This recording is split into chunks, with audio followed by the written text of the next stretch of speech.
você ter uma ideia. Então, estou contando essa história porque a minha mãe levava um pastor em casa, o pastor tentar me doutrinar. Eu detestava aquele cara. Ele chegava e falava assim para mim, Wildes, eu não entendo, por que você não aceita Jesus? E eu falava assim, eu aceito Jesus, eu não aceito é você. Ele não entendia a diferença, porque ele era radical, fundamentalista, chato pra caramba, dizia pra minha mãe que eu estava endemoniado, que ninguém saía do corpo, que isso era impossível. Você fala desculpa te interromper, você fala algumas pessoas que acham que são gurus e tudo mais, mas tem muito pastor que é assim também, que acha médium, que é Deus astral, e é... Toda área tem gente metida besta querendo fazer a cabeça do outro. Eu acho isso aí horrível. Acha tá? que é o centro da atenção. Compartilhar informação é uma coisa, agora a pessoa segue se quiser, não obriga nada. E aí, eu lendo pra caramba, eu fui descobrindo os trechinhos da Bíblia que remontavam às saídas do corpo. E aí, quando esse pastor chegava lá em casa, eu estava cheio de versículo e capítulo para poder degladiar com ele. Quando eu digo degladiar, eu não tinha a mínima o que ele seguia, mas ele vinha em cima de mim e para tentar me desestabilizar espiritualmente diante da minha mãe. E aí eu fazia ele passar por burro para minha mãe não ficar me enchendo o saco. Então, fui descobrindo os trechos e fui mapeando. Cada vez que ele chegava, estava com o capítulo, o versículo, está aqui, ó, e agora? Se você está dizendo que eu estou com o diabo, Paulo de Tarso estava, Ezequiel, João, dá uma olhada. E aí ele não tinha como discutir com a Bíblia. E aí, lentamente, ele dizia para minha mãe, o diabo é tão inteligente que faz o garoto ler a Bíblia para ficar contra nós. Você imagina? Senhora, que ódio. Isso é o que eu conheci de religião. Teve uma época, eu como adolescente, a figura de Jesus para mim, falava de Jesus, eu falava, não quero saber.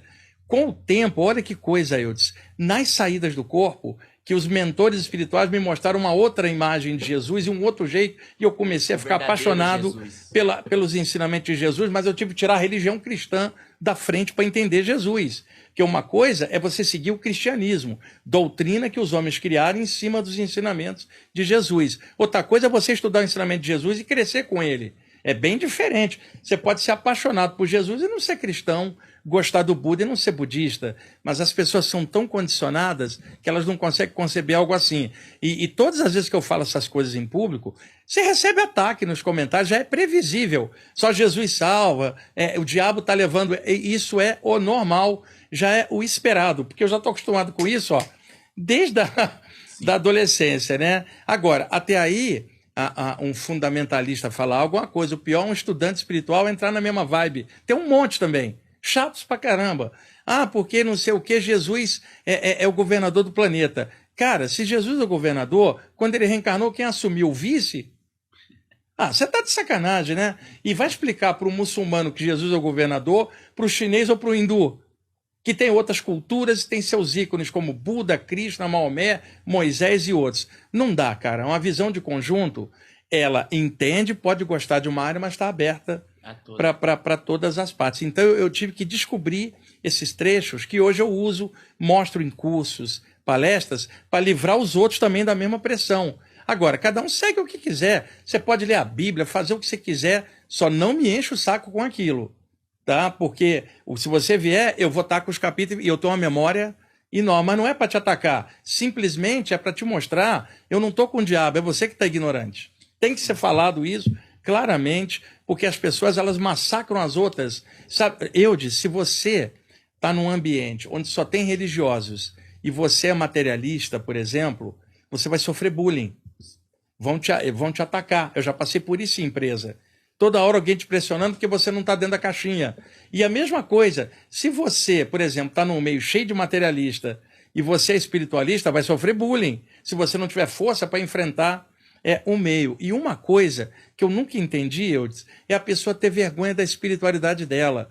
Por exemplo, ela está lendo um livro, chega alguém, ela esconde o livro dentro da bolsa, dentro da gaveta, com medo da família, Sim. com medo da opinião de terceiros. E ela vai num centro espiritual de alguma área, diz para a família que foi para o cinema, para o teatro, com medo da repercussão, por causa dessa pressão. E eu passei por tudo isso, muitos jovens hoje passam isso, né? Mas eu sempre enfrentei. Então eu estava lendo um livro na hora do almoço, de algo espiritual, chegava algum amigo e falava assim, o que você está lendo? Está aqui, Vida Após a Morte. Você gosta disso? Gosto.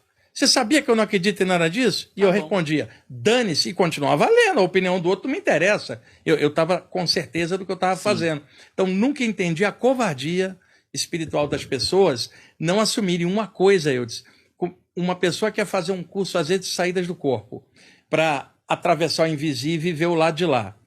Como que ela vai ter coragem de enfrentar o invisível se ela não enfrenta nem a opinião da sociedade ou da família dela aqui e aceita a pressão?